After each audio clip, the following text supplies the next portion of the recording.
అయితే నేర్చుకోవచ్చండి.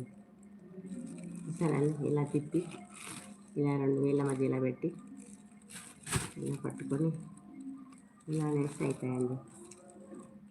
పూలు కట్టడం ఈజీగా వచ్చేస్తుంది తెలుసా అండి.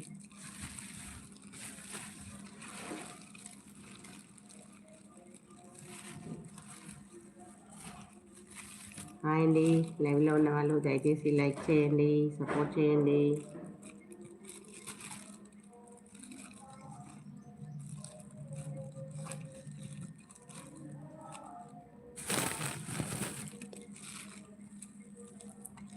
చిన్నప్పుడు మా అమ్మ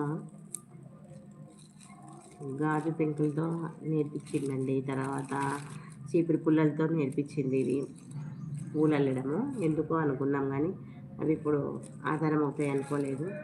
అప్పుడు నేర్చుకున్న విద్య ఇప్పుడు పనికొస్తుందండి. అందుకే ప్రతిదీ నేర్చుకోవాలని చెప్పేది.